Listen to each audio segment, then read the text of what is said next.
నేను రాజకీయాల్లో ఉన్నంతకాలం బీఆర్ఎస్ ను మళ్ళీ అధికారంలోకి రానివ్వను. ఇది ముఖ్యమంత్రి రేవంత్ రెడ్డి చేసిన శపథం. ఇదే నా శపథం అంటూ చెప్పుకొచ్చారు ముఖ్యమంత్రి రేవంత్ రెడ్డి. రెండింతల మెజారిటీతో మళ్ళీ అధికారంలోకి వస్తా ఉంటున్నారు ఆయన. 80% పైగా సీట్లతో కాంగ్రెస్ అధికారంలోకి వస్తుందంటూ ఆయన చెప్పుకొచ్చారు. జూబ్లీ హిల్స్లో ఓడించాం, పంచాయతీ ఎన్నికల్లో పాతరేశాం. కేటీఆర్ నీ స్థాయి ఎంత, నువ్వెంత, నేను మీకు భయపడతానా అంటున్నారు రేవంత్ రెడ్డి. ఈ నేపథ్యంలో అసలు ఇంతకీ రేవంత్ రెడ్డి ఏమన్నారు ఒకసారి విందాం, ఆ తర్వాత ఇన్ డీటెయిల్గా మాట్లాడుకుందాం. ఇది లక్షలాది మంది కార్యకర్తలతో పోయినాం, కాలు మీద పెట్టి తొక్కితే పాతాళానికి పోయిన మళ్ళీ ఇప్పటి వరకు తేలలేదు. ఇవాళ చెప్తున్న మీడియా మిత్రులారా రాసుకోండి, 2029 ఎన్నికల్లో 2/3 మెజారిటీ మన సీట్లు ఒకవేళ 119 ఉంటే 80కి పైగా సీట్లతోని 2029లో మా ప్రభుత్వం ఏర్పాటైంది. ఒకవేళ 153 సీట్లయితే 100 పైగా సీట్లతోని 2/3 మెజార్టీతోని తెలంగాణలో రెండోసారి కాంగ్రెస్ ప్రభుత్వాన్ని తెస్తాం. ఇది మా సవాల్.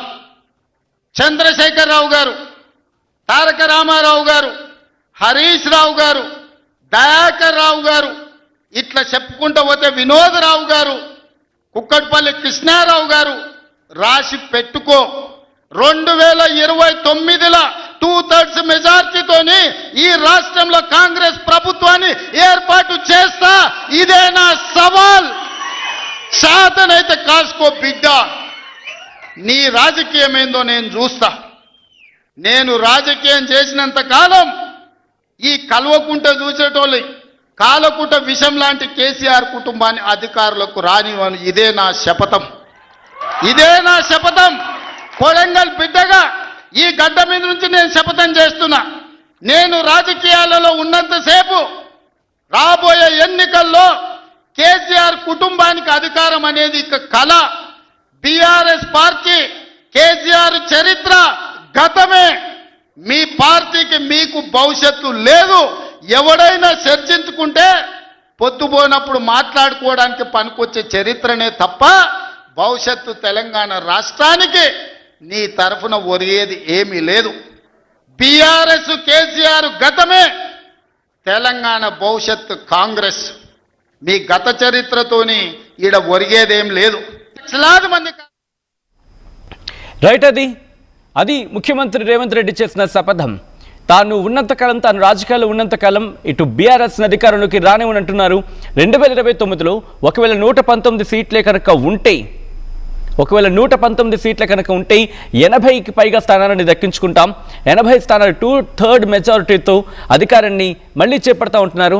ఒకవేళ అంతకు మించి అంటే 150కి పైగా అయ్యాయి అనుకుందాం, అయితే కనుక 100కు పైగా స్థానాన్ని గెలుచుకొని అధికారంలో ఉంటాం. 2/3 మెజారిటీతో ఇటు మళ్ళీ అధికారంలో ఉంటాం అంటూ కూడా చెప్పుకొచ్చారు. మరి ముఖ్యంగా తానున్నంతకాలం ఇటు బీఆర్ఎస్ను అధికారంలోకి రానివ్వనంటూ శపథం చేశారు ముఖ్యమంత్రి రేవంత్ రెడ్డి. Interesting development. దీంతో పాటు అసలు ఎందుకు ఈ కమెంట్స్ వచ్చాయి అంటే, గత కొద్ది రోజుల క్రితం మాజీ ముఖ్యమంత్రి బీఆర్ఎస్ అధినేత కేసీఆర్ ప్రెస్ మీట్ నిర్వహించి ప్రెస్ మీట్లో కొన్ని కీలక వ్యాఖ్యలు చేశారు. దానికి కౌంటర్ కానీ ఈరోజు వినిపిస్తున్న మాట ఇది అనేది జరుగుతున్న చర్చ. సో ఈ క్రమంలో మాజీ ముఖ్యమంత్రి బీఆర్ఎస్ అధినేత కేసీఆర్ ఏమన్నారు ఇప్పుడు చూద్దాం. ఆల్ రైట్, అంతకన్నా ముందు దీనికి సంబంధించి డీటెయిల్గా మాట్లాడుకునే ప్రయత్నం చేద్దాం. మా ప్రతినిధి మధు అప్డేట్స్ అందించేందుకు సిద్ధంగా ఉన్నారు. మధు, ఇటు ఈ వ్యాఖ్యల నేపథ్యంలో ఎటువంటి వర్షన్ వినిపిస్తుంది? బీఆర్ఎస్ ఏముంటుంది ఇంతకీ? ఎగ్జాక్ట్ అంటే కొన్ని 2 రోజుల క్రితం కేసీఆర్ మీడియా సమావేశం నిర్వహించారు. దాంట్లో భాగంగా ఇప్పటి నుంచి ఒక లెక్క, ఇప్పటి వరకు ఒక లెక్క, ఇక్కడ నుంచి ఇంకొక లెక్క, తోలు తీస్తామనేటువంటి స్టేట్మెంట్ చేశారు కాంగ్రెస్ ప్రభుత్వాన్ని ఉద్దేశించి. ఈరోజు కొడంగల్లో జరిగినటువంటి దాంట్లో ముఖ్యమంత్రి చాలా ఘాటైనటువంటి పదజాలను ఉపయోగిస్తూ సవాలు విసిరారు. ఇదే నా సవాల్ అంటూ చెప్పారు. 2029లో ఇందాక నిజంగా 119 సీట్లు ఉంటే 80కి పైగా సీట్లతో కాంగ్రెస్ ని అధికారంలోకి తెస్తాం. 87 సీట్లతో 150 ఉంటే 100 పైగా స్థానాలతో రాష్ట్రంలో కాంగ్రెస్ ని తీసుకొస్తాం. ఇదే నా సవాల్. చేతనైతే కాస్కో బిడ్డ అంటూ డైరెక్ట్ గా కేసీఆర్ కి సవాల్ విసిరారు. తోలు తీస్తామనేటువంటి స్టేట్మెంట్ చేస్తా ఉన్నారు. ఇప్పటికే మిమ్మల్ని 10 ఏళ్ళు పాలమూరుకు సంబంధించిన దానిపైన పగబట్టిరు, అభివృద్ధిని అడ్డుకున్నారు. ఇప్పటికే ప్రజలంతా మిమ్మల్ని కలిసి అధికారానికి దూరం చేసిరు, అయినా మీరు వినట్లేదు. మటన్ కొట్టు షాప్ కు వెళ్ళండి, అక్కడికి వెళ్ళి తోలు తీయండి అనేటువంటి స్టేట్మెంట్ చేశారు.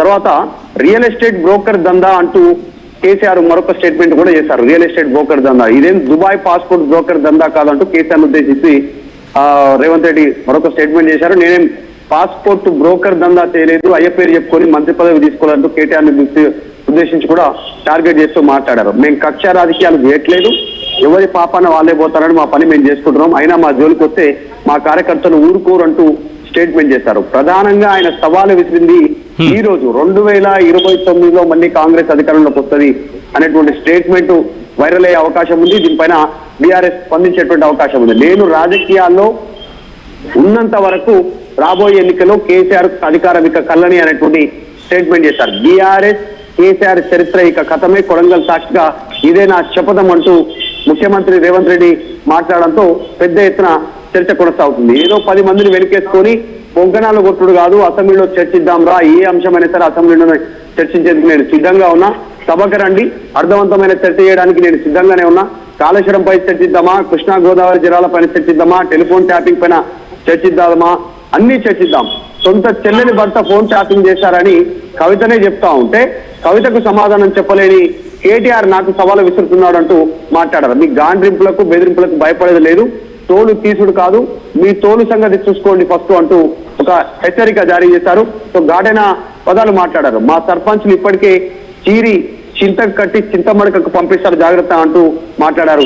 చాలా రోజుల తర్వాత బయటకు వచ్చి తోలు తీస్తానికి కేసీఆర్ మాట్లాడుతున్నారు. కానీ ఈ సోయి లేని మాటలు, స్థాయి లేని విమర్శలు ఇక బంద్ చేయండి, ఒక్కడైనా ప్రజలకు పనికొచ్చేటువంటి మాట మాట్లాడండి అంటూ చాలా ఘాటైనటువంటి పదజాలాన్ని రేవంత్ రెడ్డి కేసీఆర్ పైన ఉపయోగించే ప్రయత్నం చేశారు. కొడంగల్ వేదికగా ఈరోజు సర్పంచ్లకు సన్మానం చేయడానికి వెళ్లారు. కొడంగల్లో గెలిచినటువంటి సర్పంచ్లకు సంబంధించి అభినందన సభ వారితో వెళ్ళినటువంటి రేవంత్ రెడ్డి ఈ స్టేట్మెంట్ చేశారు. చాలా ఘాటుగా మాట్లాడారు. అంటే చాలా అగ్రెసివ్ గా కనిపించింది. అంటే సాధారణంగా రేవంత్ రెడ్డి మాట్లాడే భాషకు అండ్ ఈరోజు చేసిన వ్యాఖ్యలకు కాస్త ఆ డిఫరెన్సియేషన్ చాలా ఫియర్స్ గా కనిపించింది.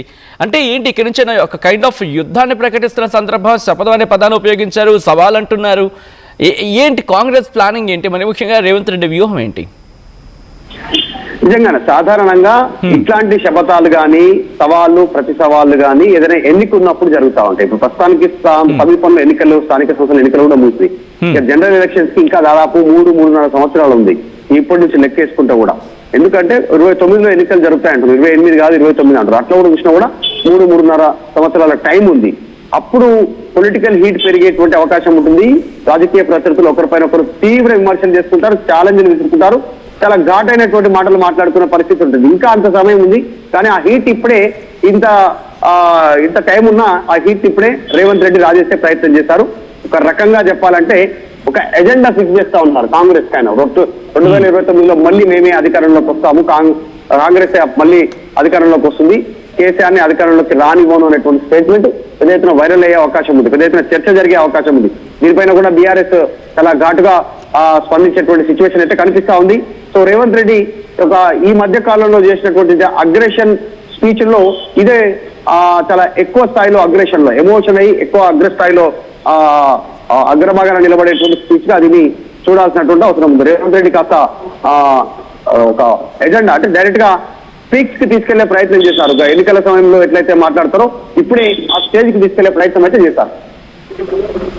అంటే కేసీఆర్ ఇప్పుడు స్వయంగా తానే రంగంలోకి దిగి తానే వ్యూహంతో వెళ్తున్నారని చెప్పిన తర్వాత ముఖ్యమంత్రిగా ఉన్న రేవంత్ రెడ్డి ఇప్పుడు కాంగ్రెస్ పార్టీకి సంబంధించి తానే నేరుగా రంగంలోకి దిగబోతున్నారు అనే సంకేతాలు ఇచ్చారనుకోవాలి ఇప్పుడు. అంటే కొడంగల్ వేదికగా 12,700 మంది సర్పంచ్లకు సూచన చేస్తున్నానంటూ రేవంత్ రెడ్డి చేసినటువంటి స్టేట్మెంట్ డైరెక్ట్ గా ఇక అభివృద్ధి విషయంలో కానీ ఇంకా ఇతర విషయాల్లో కానీ కేసీఆర్ కి సంబంధించినంత గత చరిత్రనే, ఆయనకు సంబంధించినటువంటి టైం పాస్ ముచ్చట్ల కింద మాట్లాడుకోవడం అనేటువంటి డైరెక్ట్ కేసీఆర్ ని టార్గెట్ చేస్తారు. అలాంటి ఇక్కడ కేసీఆర్ కూడా నేను ఇక గ్రౌండ్ లో ఉంటాను తిరుగుతాను అన్నారు, కానీ సిచ్యువేషన్ చూస్తే అట్లా కనిపించట్లేదు.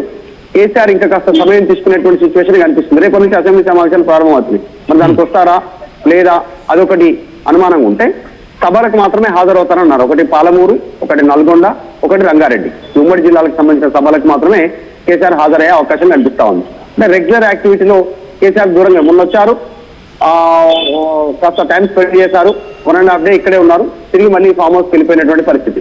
సో అట్లా కాకుండా పార్టీ కార్యక్రమాల కోసం రెగ్యులర్ గా ఆయన ఎప్పుడైతే కార్యాచరణ రూపొందిస్తారో అప్పుడు పార్టీ కాస్త దూకుడుగా వెళ్లేటువంటి అవకాశం ఉంది. ఇప్పుడు హరీష్ రావు కేటీఆర్ చేస్తున్నప్పటికీ కూడా పార్టీ ప్రెసిడెంట్ కేసీఆర్ కాబట్టి ఆయన టార్గెట్ గానే రేవంత్ రెడ్డి మాట్లాడినట్టుగా కనిపించింది.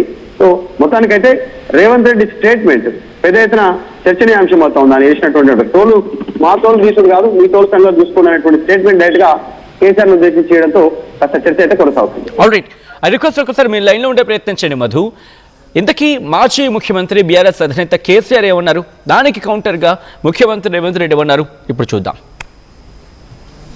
మేము అదొకటి ఇదొకటి అడ్డం పొడుగు మాట్లాడి కిరికిరి మాటలు మాట్లాడి ఈ కారు కూతలు కూసి ఏదో చేస్తామనుకుంటే నడవదిగా.